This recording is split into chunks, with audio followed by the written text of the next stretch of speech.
জাবি অধ্যাপকের বক্তব্যে আজগুবি তথ্যের ফুলঝুরি।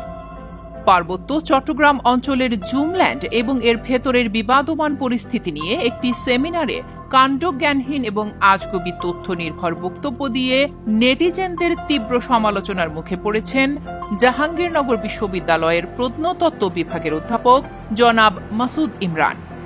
তিনি তার বক্তব্যে দাবি করেন, পার্বত্য চট্টগ্রাম অঞ্চলে দায়িত্ব পালনকালে সেনাবাহিনীর সদস্যরা তাদের মূল বেতনের কয়েক গুণ বেশি বেতন ভাতা পান, আর এই কারণেই নাকি সেনাবাহিনী পাহাড়ি অঞ্চলে বিবাদমান পরিস্থিতি টিকিয়ে রাখতে চায়।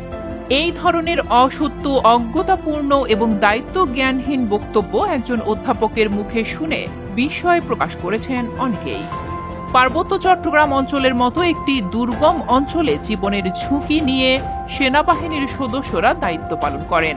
বেতনের 3 গুণ তো দূরের কথা, সর্বোচ্চ 2 থেকে 3 হাজার টাকা পাহাড়ি ভাতা পেয়ে থাকেন তারা।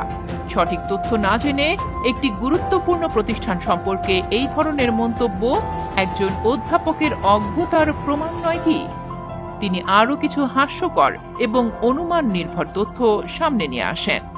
তিনি বলেন, সাজেক সহ পার্বত্য চট্টগ্রামের বেশিরভাগ রিসোর্টের মালিক নাকি সেনাবাহিনীর সদস্যরাই, কিন্তু বাস্তবে এর কোনো প্রমাণ খুঁজে পাওয়া যায়নি। তাহলে কোন তথ্যের ভিত্তিতে কিংবা কি উদ্দেশ্যে একজন অধ্যাপক এমন কাণ্ডজ্ঞানহীন বক্তব্য প্রদান করেছেন?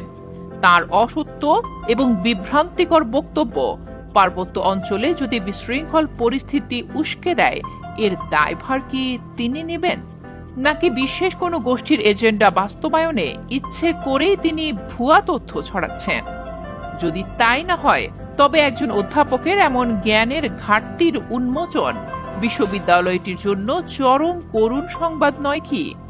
তাই নেটিজেনরা প্রশ্ন ছুঁড়েছেন, তিনি কি বিষয়ভিত্তিক পর্যাপ্ত পড়াশোনা করেন, নাকি শিক্ষার্থীদেরও এমন অনুমান নির্ভর গালগল্প শুনিয়ে যাচ্ছেন বছরের পর বছর?